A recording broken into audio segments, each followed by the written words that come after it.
네, 여러분 안녕하세요. 유현도였습니다. 자, 이번 시간은 드디어 이제 파워 피벗에 관련된 시리즈가 시작되는 시작점입니다. 자, 지금까지 저희가 파워 쿼리에 관련된 핵심적인 기능에 대한 부분들, 자잘한 기능들은 좀 뭐 그렇게 중요하거나 많이 쓰이지 않는 기능에 대한 부분은 차차 조금씩 업데이트를 해갈 거고요. 파워 쿼리에 나와 있는 가장 중요한 부분들은 이제 얼추 내용이 끝났고요. 그 다음에 이제 파워 뷰도 전반적인 개괄적인 내용에 대한 부분은 다 말씀을 드렸고, 이제 이 파워 쿼리와 파워 뷰를 아우를 수 있는 가장 활용 점정인 기능이 바로 파워 피벗입니다. 그래서 이 파워 피벗에 대한 부분을 가지고 앞으로 여러 부분을 말씀을 드릴 건데, 파워 피벗은 이제 종착역이자 또 새로운 시작점이라고 보시면 돼요. 되게 광범위하고 내용도 좀 많습니다. 그래서 여러분들이 다른 부분보다는 파워 피벗은 개념 자체도 조금 어려워요. 조금 어렵기 때문에 많이 좀 신경을 써 주셔서 보시면 조금 더 활용 빈도가 되게 높지 않을까 그렇게 생각을 합니다. 자, 그럼 파워 피벗 정확하게 좀 들어가기 전에 파워 피벗에 관련된 역사부터 한번 살펴보도록 하겠습니다. 자, 보시면 지금 보시는 것처럼 파워 피벗의 역사가 이제 나와 있는데요. 파워 피벗의 역사에 대한 부분에서 보시면 파워 피벗은 처음에 2009년도에 처음으로 출시가 됐습니다. 2009년도에요. 개발에 대한 부분을 보시면은 SSAS, 그래서 SQL 서버 어널리시스 서비스라고 하는 이런 기능에 대한 부분이 SQL 단에서 이루어지는 기능이었거든요.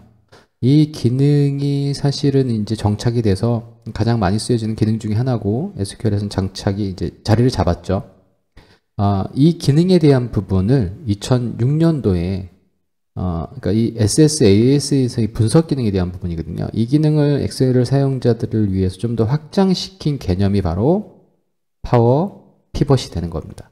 그래서 전신의 모델을 보시면 1994년도에 이제 개발 시작해서 완성이 된 SSAS 기능이 조금 더 엑셀에 맞게끔 엑셀의 환경에 적용돼서 만들어진 거기 때문에 시축으로 보시면은 1994년도부터 시작된 기능이라고 보셔도 무방할 것 같아요.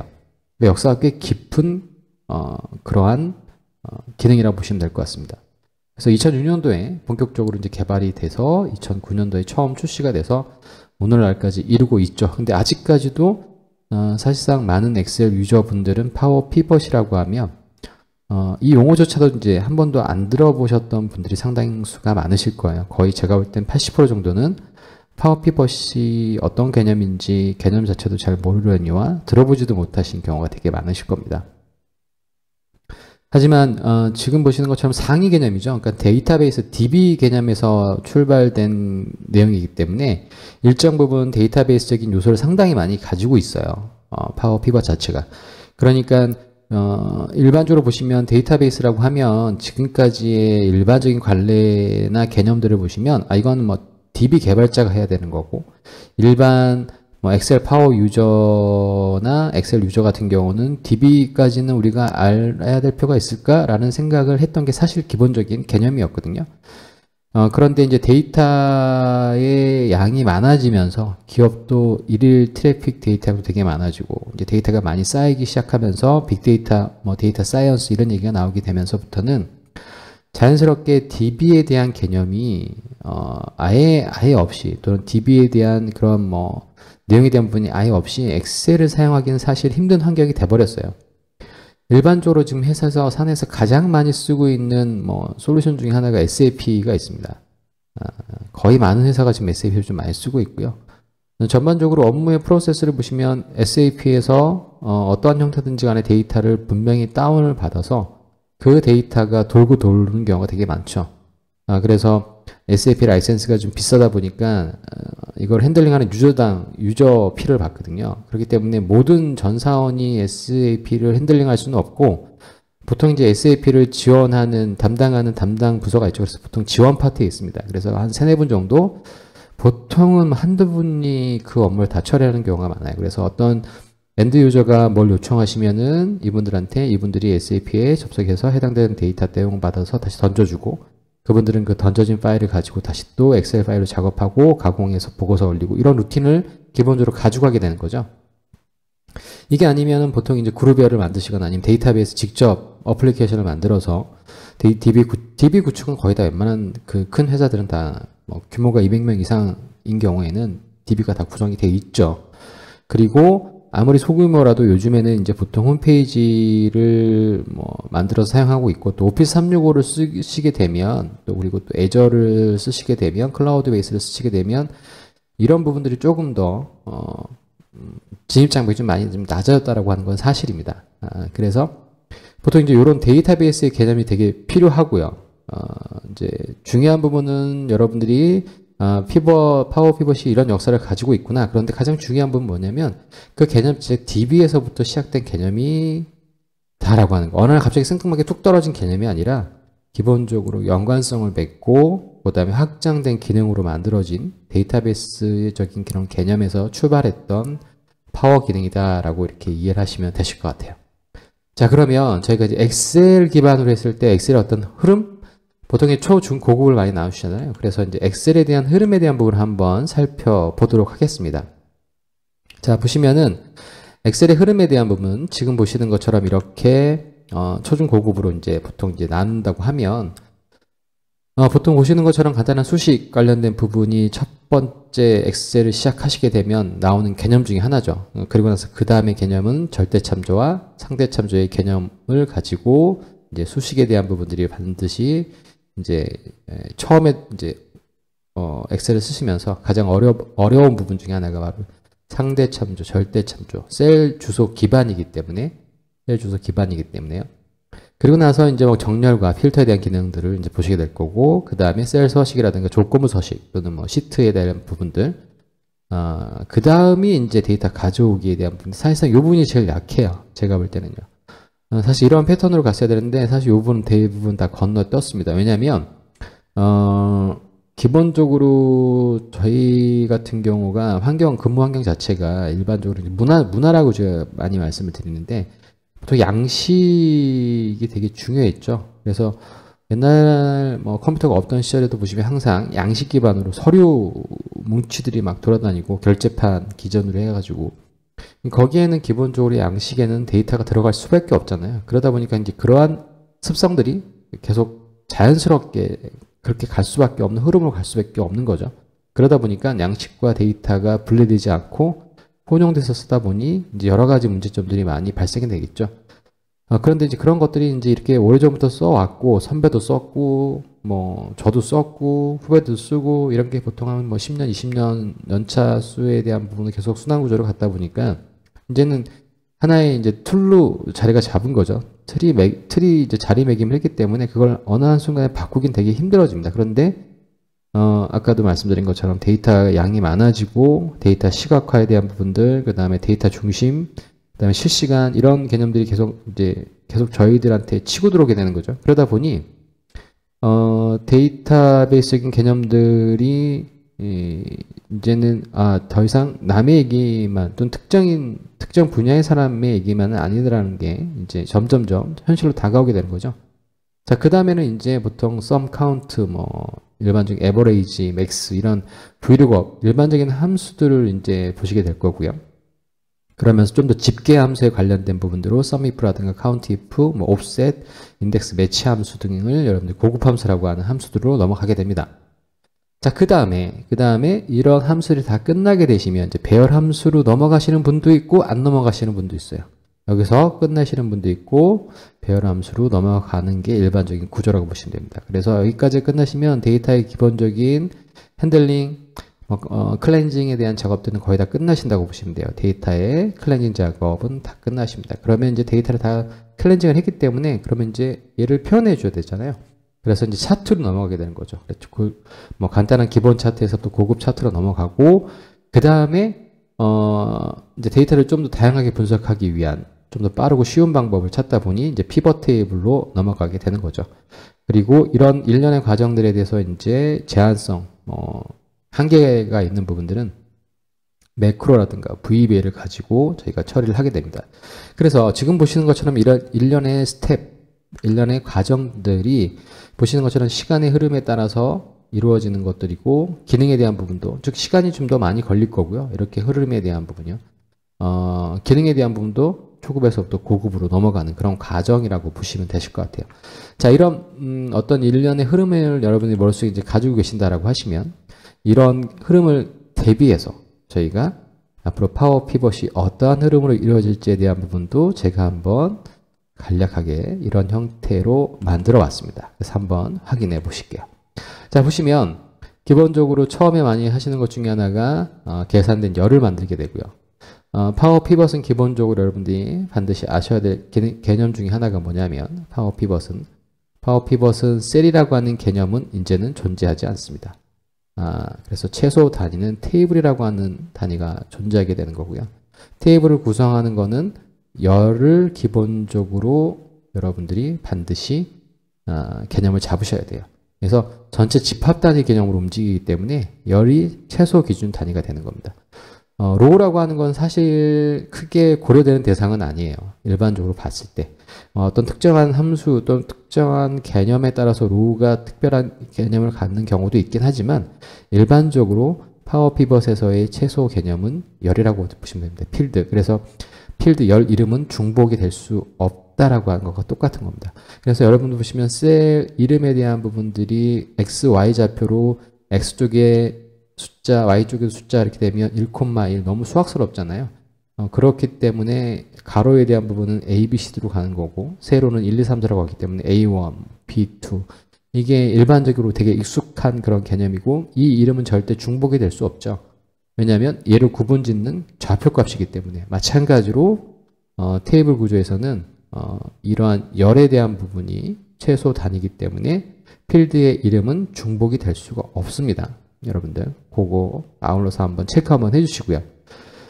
자, 그 다음에 이제 그래서 기본적으로 계산된 열이 있다라고 하면 측정값이라고 하는 단일값이 있어요. 이거는 아직까지 잘 이해가 안 되실 거예요. 단일값 이거 잘 이해 안 되는데 테이블에서 나중에 후반부에 한번 제가 좀 더 알기 쉽게 설명을 좀 드릴게요. 자, 그 다음에 calculate라고 함수 가장 일반적으로 많이 쓰는 함수라고 보시면 됩니다. 정말 많이 쓰는 함수고요.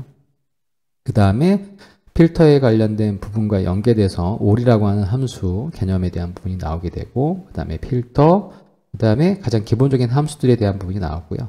그 다음에 아무래도 이제 비즈니스 데이터를 처리를 하다 보니까 비즈니스 데이터에서 가장 중요한 거는 물론 매출 숫자도 중요하지만 가장 빈도수나 중요도를 따진다고 하면 날짜가 되게 중요합니다. 그래서 우리 보시면 보고서를 보시면 뭐 전년도 대비, 동분기 대비, 동월 대비 뭐 이런 식으로 날짜를 기준으로 해서 모든 게 다 이루어지기 때문에 날짜 관련 함수에 대한 부분도 보셔야 되고요. 그 다음에 이런 것들이 기본 함수가 끝나게 되면 이제 다중 테이블 피벗이라든가 관계에 대한 부분도 반드시 개념적으로 필요한 개념 중에 하나입니다. 그리고 이러한 것들이 다 끝나게 되면 고급적으로 넘어갔을 때는 이제 기본적인 건 여기서 다 끝난다고 보시면 되거든요. 그런데 데이터를 어떤 내가 조건에 따라서 뭔가를 좀 더 보고 싶다라고 하면 반드시 조건 함수가 들어가야 되는 거고 물론 필터도 조건 함수에 속한다라고 보실 수 있어요. 그 다음에 시간 인텔리전트 함수를 좀 더 깊게 보실 거고요. 그 다음에 활용하는 측면에서는 밸류 함수라든가 또는 스위치 함수를 통해서 보다 다양한 지표를 관리할 수 있는 그런 구조로 갈 수 있다라고 보시면 될 것 같습니다. 그래서 지금 보시는 것처럼 이게 가장 일반적이고 그냥 대략적인 개요. 파워 피벗이 엑셀과 대비돼서 엑셀의 스텝을 기준으로 봤을 때 이런 형태로 흐름을 갖고 있고 마찬가지로 지금 보시는 것처럼 이러한 흐름에 따라서 이 스텝이 고급으로 가는 과정이고요. 기능은 올라가지만 시간도 당연히 더 오래 걸리는 그런 과정의 흐름이라고 보시면 로드맵이라고 보시면 되실 것 같으세요. 자, 그래서 파워 피벗의 전반적인 계략적인 내용에 대한 부분들이 이렇게 구성이 되어 있는 걸 확인하실 수 있으실 겁니다. 자, 만약에 예를 들어서 저희가 이제 테이블의 구조에서 매출이라고 하는 테이블이 있다라고 생각해 보세요. 매출에 대한 자료가 있어요.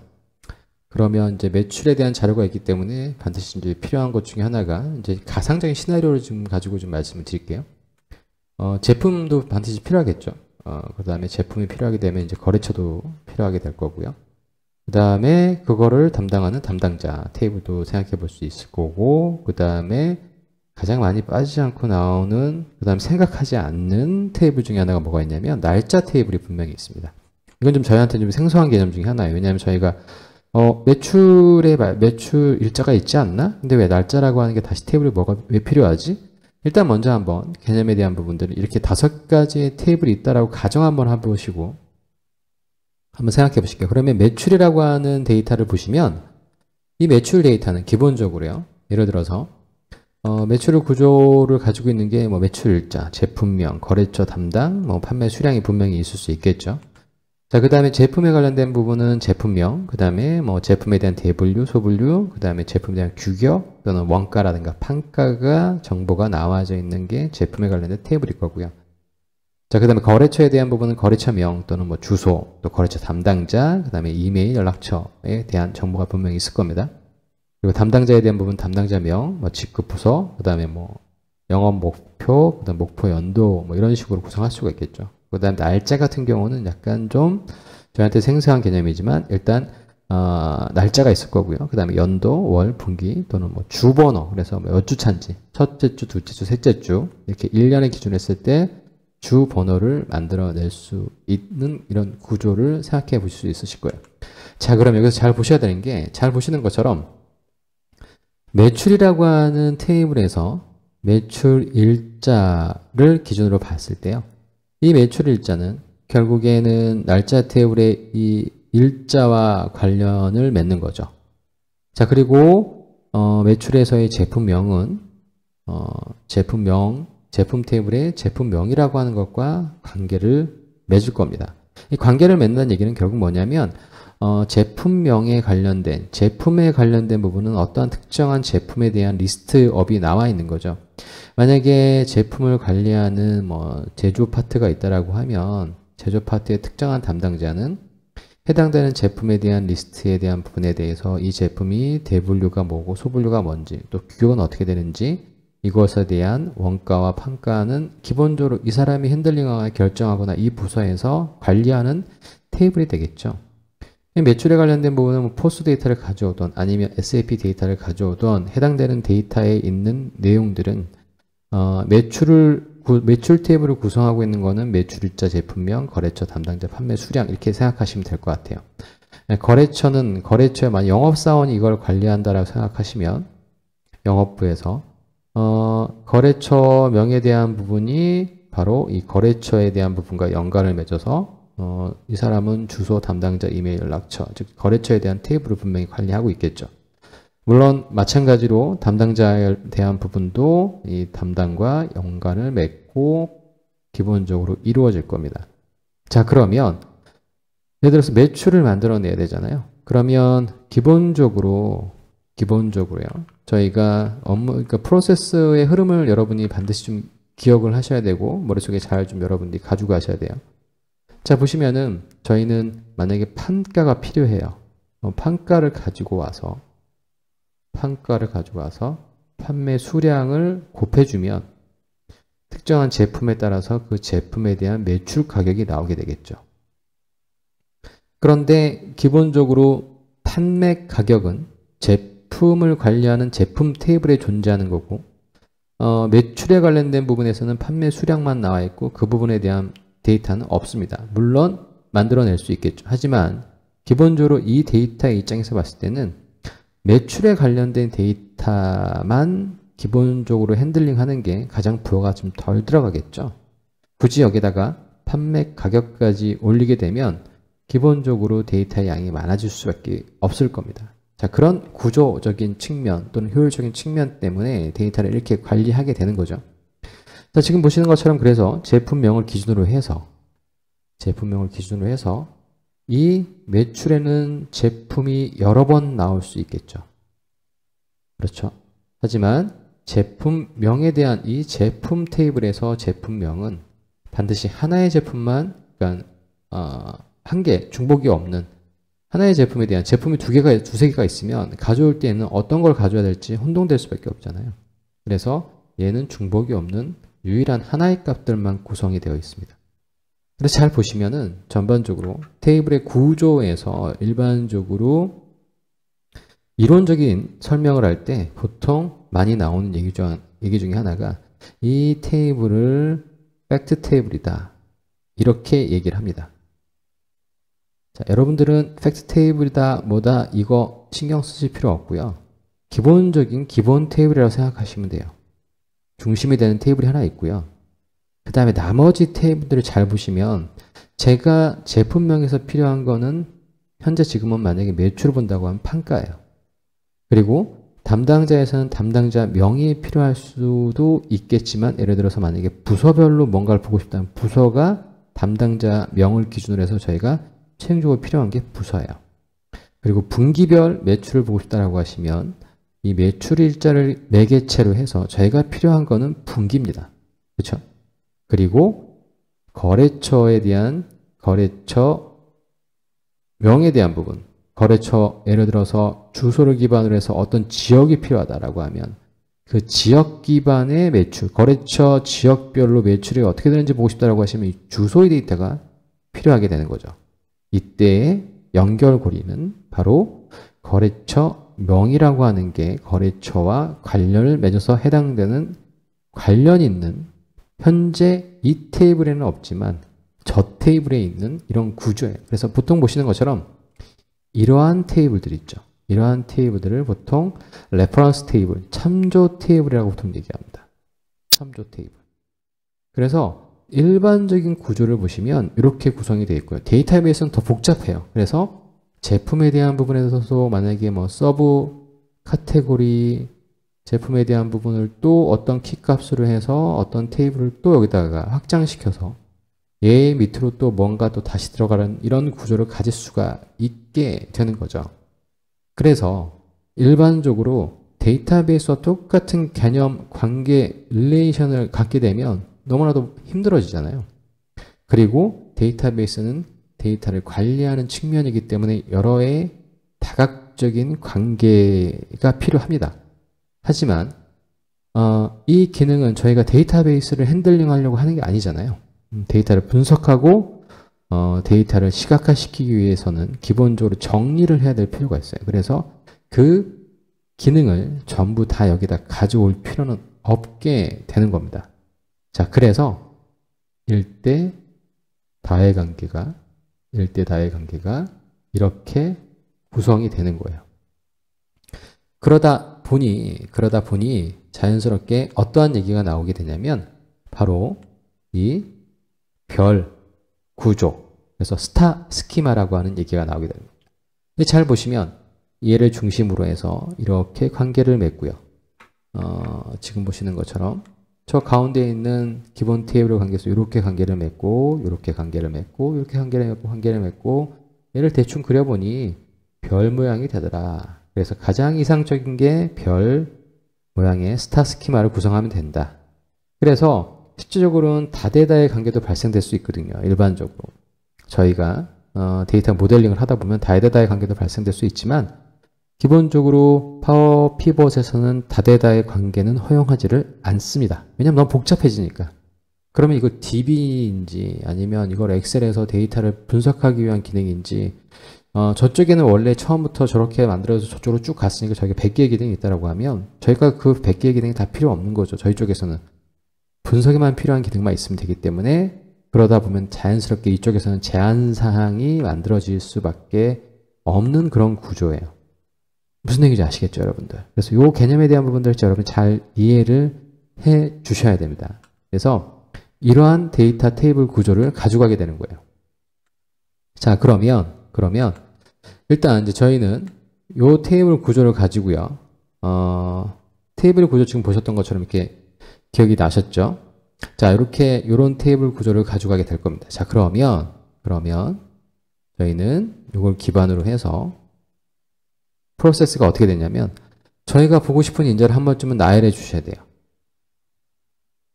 자, 이거 처음부터 이게 기본적으로 저희 머릿속에 있거든요. 그런데 제가 권해드리는 방법은 여러분들이 보고 싶은 지표.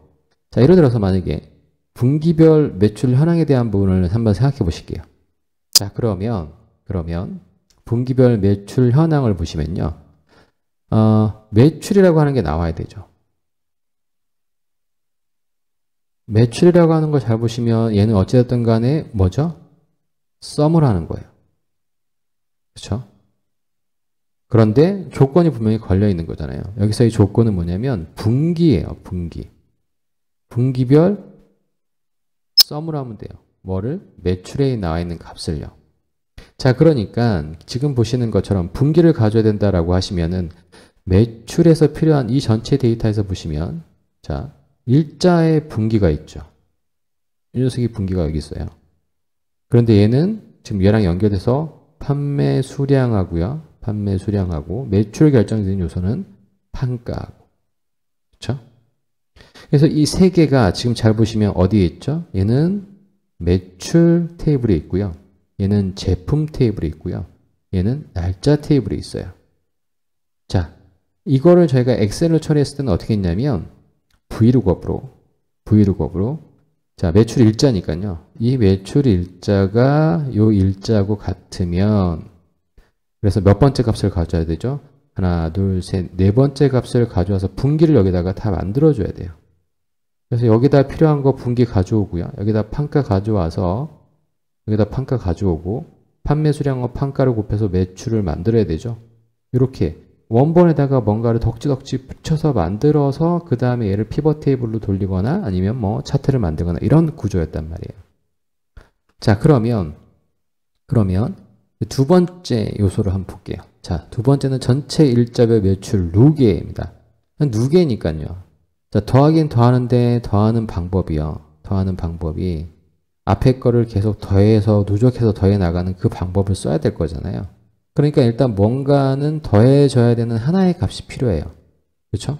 더해주는 행위에 그냥 떡 떨어지는 하나의 값이 필요하다는 얘기. 바로 여기에 뭐냐면 측정값이에요. 이게 측정값입니다. 여기에는 없지만 계산이 되어지는 하나의 독립된 완성된 하나의 그냥 값이 떨궈줘야 돼요. 자, 그러면 이 값이 떨궈졌는데 그러면 전체 일자별이니까 앞에 있는 필터 조건은 뭐죠? 이 일자가 그대로 가져오면 돼요. 자, 매출 일자를 기반으로 해서 이 일자에 대한 그러니까 여기서 이 일자에 대한 부분은 날짜 테이블인데 이 날짜는요. 매출 일자의 처음부터 끝까지 연속되어 있는 달력 테이블이라고 생각하시면 됩니다.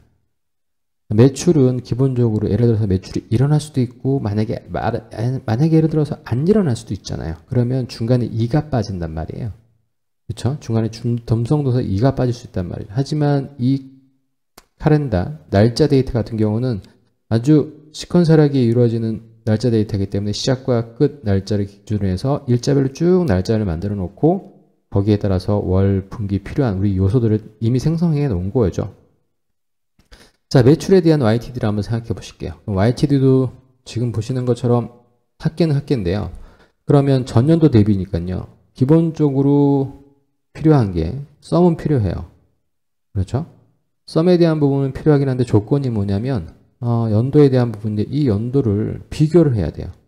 매출 일자를 기준으로 해서 이 날짜가 같은 연도에 같은 기간에 있는 건지를 비교해서 그만큼 끊어내야 되는 거죠.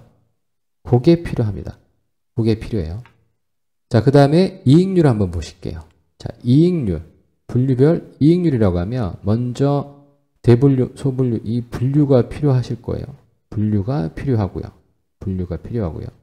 그 다음에 이익률을 보시면 이익률은 지금 보시는 것처럼 판가에서 원가를 뺀 거에다가 판매 수량을 곱해주면 기본적으로 매출이 나오기 때문에 이익에 대한 부분이 나오고 매출이 나오게 되죠. 그러면 이익률은 간단하게 저희가 구할 수 있죠. 자, 이렇게 해서 요 두 개를 하나를 구하는 겁니다. 근데 잘 보시면은 원가하고 판가를 빼서 하나의 열을 만들 수 있잖아요. 이거는 계산열이에요. 이익이라고 하는 열을 만들어낼 수가 있죠. 그런데 이익이라고 하는 거를 하나의 독립적인 측정값으로 만들어내면 이 구조는 원가에서 판가를 뺀 거지만 이 열에 포함된 게 아니라 하나의 독립적인 값으로 그릇으로 존재하게 되는 거예요. 자, 차이점이 뭐냐?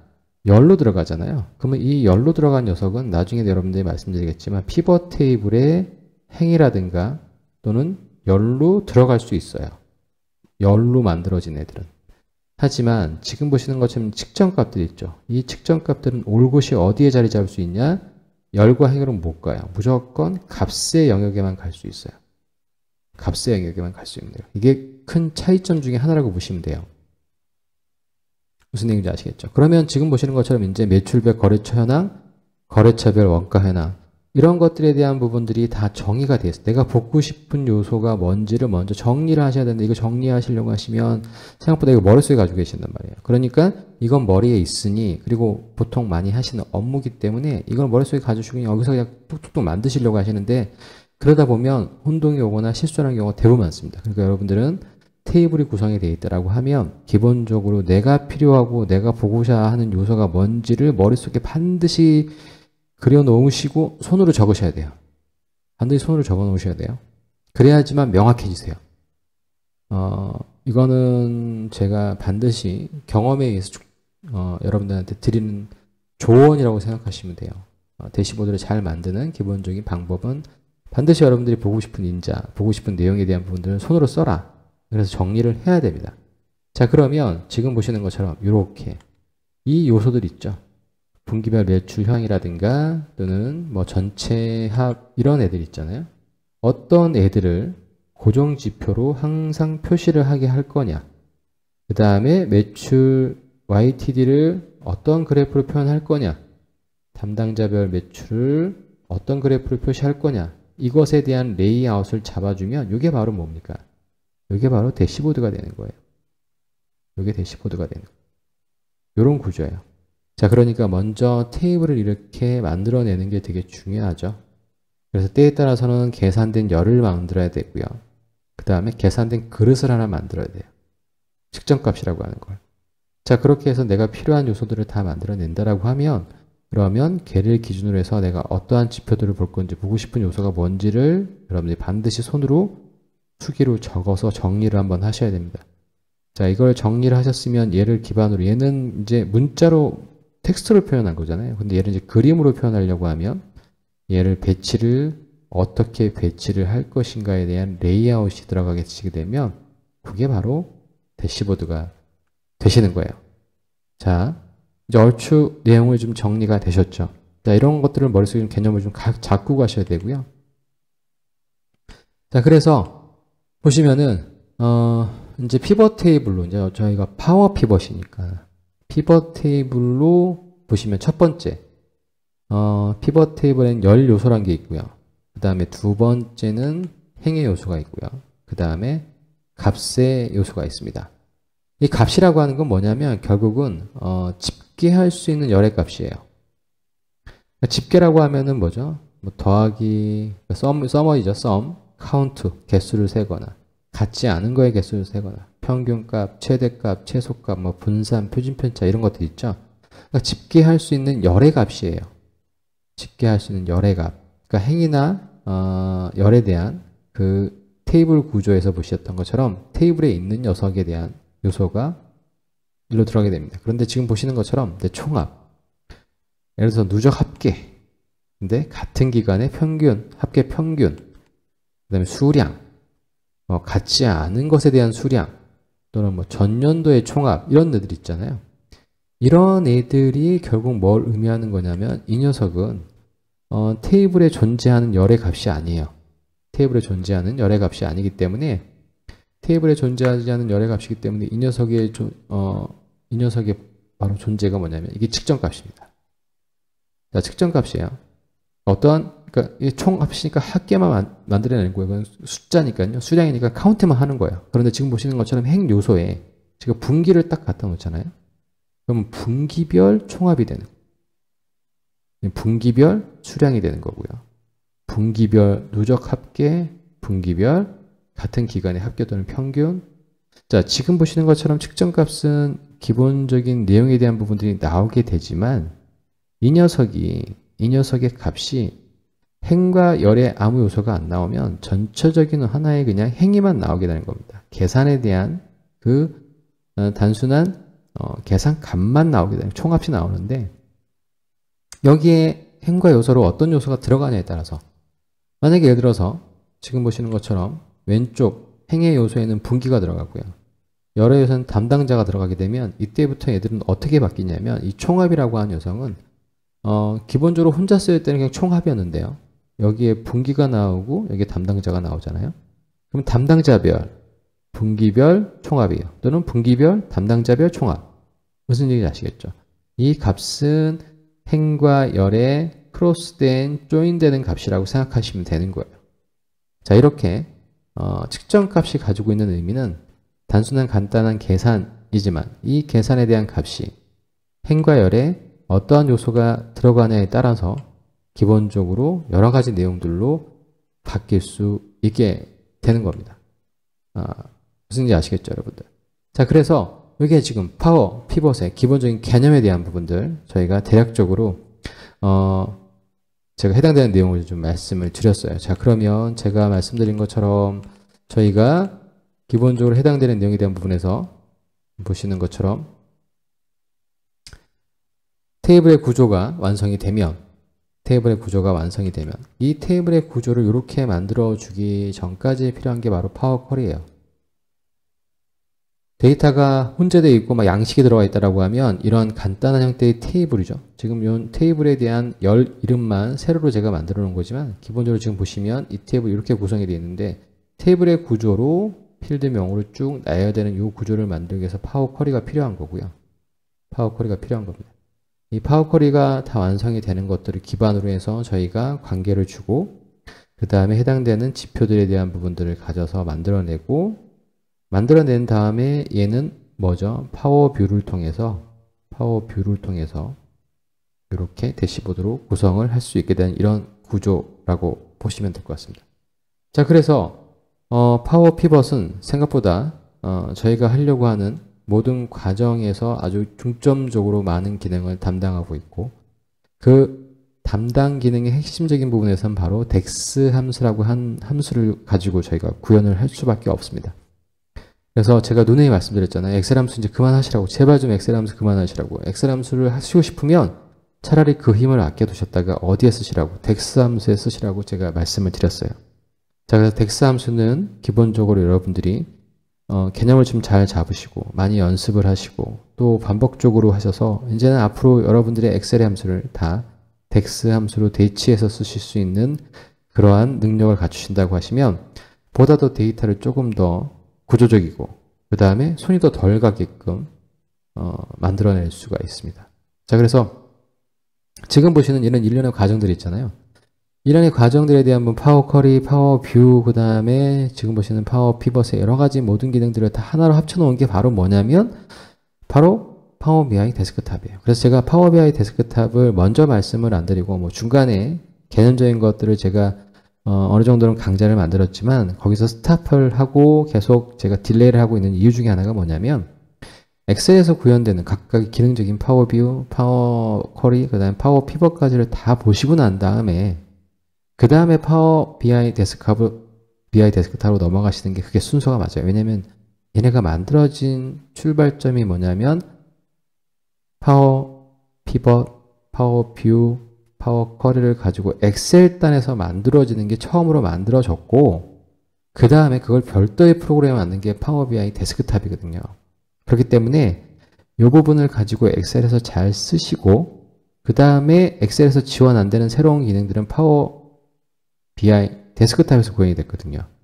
그리고 저희가 만들어준 이 데이터 모델과 파워뷰를 여러분들이 잘 만들어 놓으면 저희가 파워 BI 데스크탑에서 얘를 그대로 불러다가 쓸 수가 또 있어요. 그런데 대부분의 많은 타 교육센터나 커리큘럼을 보시면 파워 BI 데스크탑을 하나 떨렁 시작하신 경우가 많잖아요. 근데 그건 사실은 맞는 방법은 아닙니다. 확장성 있게 가시려고 하시면 얘가 태어난 구조 순서부터 먼저 확인하시고 걔네들부터 처리하시고 왜냐하면 개념이 다른 개념이 아니기 때문에 만약에 파워 BI 데스크탑에서 기능에 대한 부분들만 먼저 보시잖아요. 그러면 진짜 혼동스러워요. 왜냐하면 파워 BI 데스크탑에 있는 DEX 함수 중에서는 엑셀의 파워 피벗에서 안 되는 함수가 구현 안 되는 함수가 있어요. 그러니까 먼저 생겨난 얘가 이렇게 생겨났고 확장돼서 나왔잖아요. 그러니까 이걸 기반으로 해서 탄탄하게 보신 다음에 그 다음에 나머지 부분들은 다 이제 저희가 엑셀 여기서 다 보신 거잖아요. 뭐가 새롭게 추가된 건지 어떤 기능이 더 추가된 건지만 보시면 여러분 경계선이 확실해지시거든요. 그런데 이걸 건너뛰시고 파워 BI 데스크탑으로 가시면 그게 다 만능인 줄 알았는데 엑셀 단에서는 지원이 안 돼요. 왜냐하면 거꾸로 왔으니까. 여기서부터 했던 게 확장돼 가지고 파워비아이 데스크탑으로 확장된 건데 그런 방향으로 확산된 방향으로 가시면은 별 문제가 없는데 거꾸로 가시면은 더 혼동스러울 경우가 있으니까요. 여러분들 그걸 잘 정리하시고 지금 제가 말씀드린 이 개념에 대한 부분들은 저희가 아직까지 뭐 실습을 하거나 뭘 만드는 데이터를 가지고 한 게 아니기 때문에 기본적으로 여러분들이 따라오시는데 별 큰 문제는 없으실 겁니다. 하지만 중요한 건 뭐냐면 아직 현재는 전반적으로 다 100% 이해는 안 되실 수 있어요. 왜냐면 저번에 개요에 대한 부분 말씀드리는 거니까.